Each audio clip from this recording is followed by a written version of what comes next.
I really want to say to you is, it's easier than you've been making it out to be. But you don't try very hard until you feel desperate.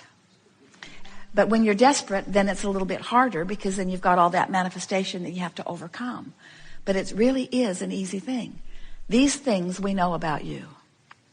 You are source energy in physical bodies, here intending not just occasionally, not just at the basketball game, not just at the football game in the moment of the touchdown of the team that you've bet your money on, not just at those peak moments. You have intended to experience bliss and joy and satisfaction and peacefulness and contentment and invigoration and passion, or some version of all of those things in every moment of every day.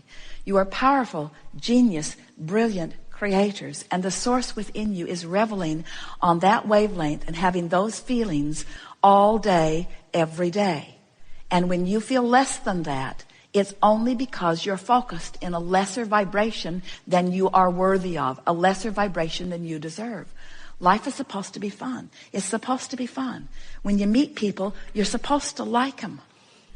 When you listen to people, you're supposed to find interesting things. In every moment, there is the potential of a succulent, delicious thing occurring in every moment. And if you're not having lots and lots and lots of those moments, it's because you're vibrationally out of whack, and you can do something about it, you see.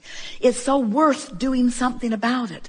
Don't ask anybody to change. Don't ask anything to be different. Don't ask one thing to be different. Just accept, I have the power to feel good anyway. I have the power to feel good, even though my government has lost its mind.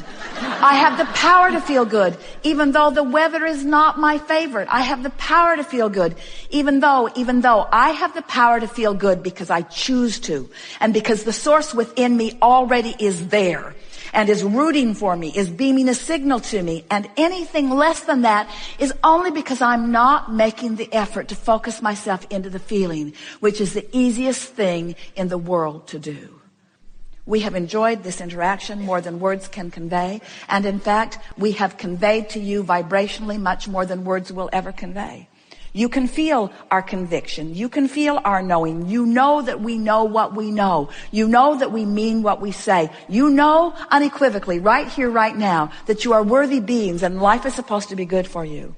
And we're not kidding you when we say we are aware of everything that is important to you, and we are focused with you into the success that you are reaching for. We're just asking you to take the shortcut, the emotional journey. It's the shortcut. Everything is perceptual. And so when your father says that we're locked in to this time-space reality, we say if he understood the variance in the points of view, he would hardly call it locked in. Okay. It only feels locked in because you establish this pattern of thought, which then law of attraction demonstrates to you. So it feels like you're locked in because change comes slow. But the only reason that change comes slow is because you keep thinking about the same things. Again, it's a perceptual thing. We get what he's talking about, this business of past, present, and future. And we would like to say that whether you are thinking about the past, or whether you're thinking about the present, or whether you're thinking about the future, you're doing it all right now. And there's another factor that he hasn't factored into it that matters more than everything else that he's considering, and that is, in this now, while I am considering my past, or while I am focused in my present, or while I in my human body am conjuring or imagining or speculating into the future, the factor that matters most is, what am I doing vibrationally in relationship to that larger I? In other words, what's the source within me thinking about my past while I'm thinking about my past? What's the source within me thinking about my now while I'm thinking about my now? In other words, whether it's past, present, or future is irrelevant, but whether it matches what source thinks is what's relevant. And that's the thing that almost nobody is considering.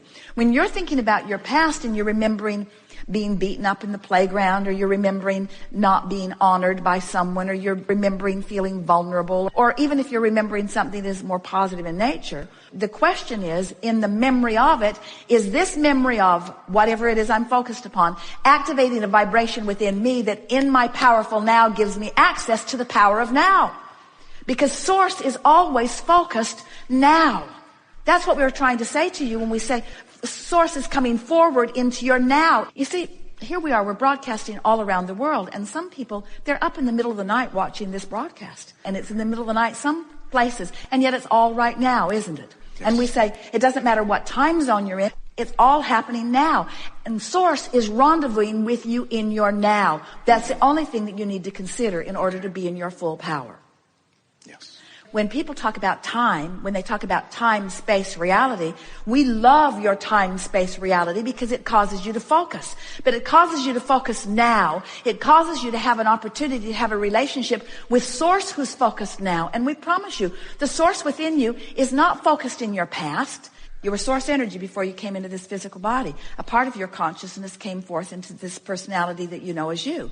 As you are exploring the pros and the cons and the pluses and the minuses, and I know what I don't want and I know what I do want, you're launching these preferences, these rockets of desire, and source becomes immediate vibrationally involved in that. The source within you becomes the vibrational equivalent of every request, and that's the now that you are reaching for.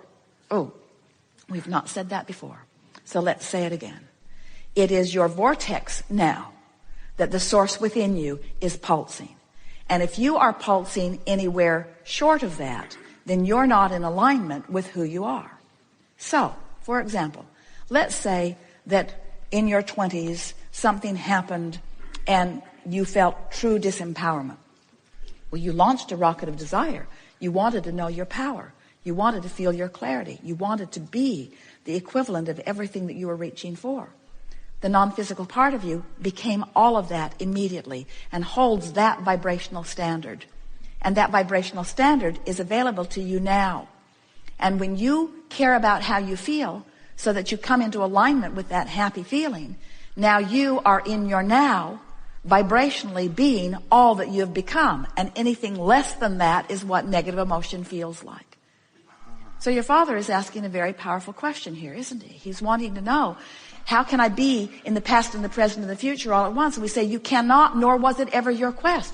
In other words, what you wanted to be was fully present in your now, and you can only do what you can do. In other words, if you're not tapped in, tuned in, turned on to the source within you, so what? You are where you are, and where you are is the beginning of the journey. So let's say you're in the middle of contrast. You're in the middle of something really not wanted, and you're launching these rockets. Well, these rockets mean that the source within you has become this weller being, or this more prosperous being, or this more clear-minded being. And if you don't forget, if you always remember that now that non-physical part of you has become it and is expressing it to you here, and in this moment you're doing your best to feel as you can feel right here and now, then isn't all of that going to come full circle into your now? And isn't your empowerment going to return? Or isn't your prosperity going to return? Doesn't it have to be once you get that into proper place? So, start again. Abraham. So there's the past, and there's the present, and there's the future. And we say, really, there's only now. In the now you can be thinking about the past, you can be thinking about the present, you can be speculating or thinking about the future, but you're doing it all right now. And the big question is, while I'm doing any of those things now, what's my inner being doing about the thing that I'm doing right here and now? So as I'm thinking about my past and remembering getting beat up on the playground and resenting that rotten kid who beat me up that year and the next year and the next year and the next year and the next year, and I've hated him ever since. Ooh, I have so much resentment about all of that. As I'm thinking about that now, the only question worth asking is, what's my inner being thinking about that right now? Because remember, your inner being is focused where you're focused. The question is my inner being in agreement with the way I am focusing? And when I'm full of resentment, what does that tell you? What's the clue? My inner being is not in agreement with my assessment of what happened. Well, is my inner being stupid? I remember it clearly. I was there. Why is my inner being trying to make sunshine out of something that was so rotten? And we say, because your inner being knew that in that contrast you were launching rockets, and your inner being immediately became the vibrational equivalent. Your inner being took the bounce. Your inner being received the gift. Your inner being received the expansion. Your inner being lived what you intended to live through the process, and your inner being remembers it all All right. So that's what making peace with something is. It's that even though it was something unwanted, there was value that came from it, which I have the ability to focus upon right now. So if I want to be in alignment with the source within me, and I'm going to insist on thinking about the past, then I have to find a way of thinking about the past that matches the way my inner being thinks about the past. And my inner being revels in every piece of life experience that I have lived because it contributed to this vortex version that my inner being is now living fully. Are you with us so far? So now let's take another run at it. So everything that I lived in my past, or even in my present, is causing an expansion of me for which the source within me is joyful. So if I just keep remembering that when I'm focused upon past, present, or future, that what I'm really wanting to pay attention to is whether I'm in alignment with my source, who is focused upon past, present, and future, but focused upon it in a way that's helpful. If I care about how I feel, then I am able to come into full alignment with who I am.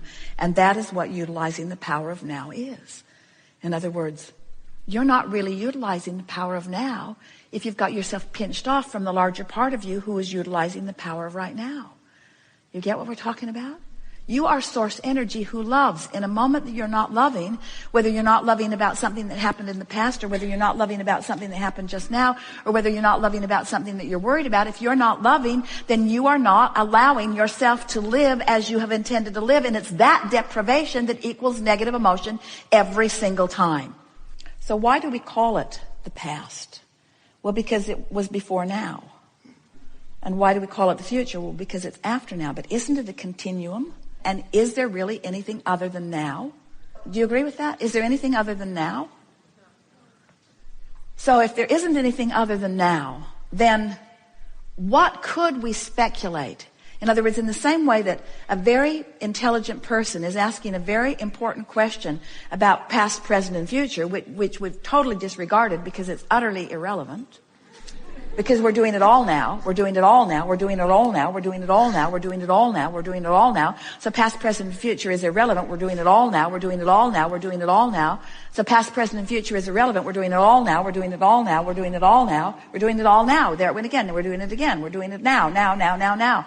Are you convinced yet? We can keep going if you haven't gotten this yet. We're doing it now. We're doing it now. So past, present, or future is irrelevant. It's irrelevant. You agree? It's irrelevant. Say it. It's irrelevant. It's irrelevant. It doesn't matter. It's all now. So what is relevant? What is the only thing that is relevant in this all-powerful now? What's the only thing that's relevant? Now. Am I in alignment with my source? Am I reveling? Am I resonating? Am I vibrating up to speed with who my source is? That's the only thing that is relevant. And how do you know the answer to that? By the way you feel. Do you have control over the way you feel? Then do you have control over being in alignment with source? Then haven't we just solved all the mysteries of the universe? Doesn't that just answer everything? And so your sister says, how can I feel good? And we say, well, first, you have to want to, and boy, does she. And next, you have to know how to do it. And what's the answer to knowing how to do it? What's the answer to feeling good? I must vibrate in the same frequency as the source within me who does feel good. Is there any other way? That's it. Well, you could give me everything I want, Abraham. Everything I want would make me feel good. And we say, only because in the lazy man's way to feeling good, you're observing what feels good and therefore you do. But what if you can't control the conditions, which no one can? You're really in a bind, aren't you? You want to feel good more than life itself because it is life itself. Because if you don't feel good, you've deprived yourself of the majority of your life. So you want to feel good more than life itself. And if you believe you have to control the conditions in order to feel good, then you're done. Then you're sunk. But if you get it, that you have the ability to feel good because you know about the existence of your inner being, you know about the frequency of your inner being, you know about the validity of the emotions within you, and you know that you can find a thought that will cause a feeling to improve. Now,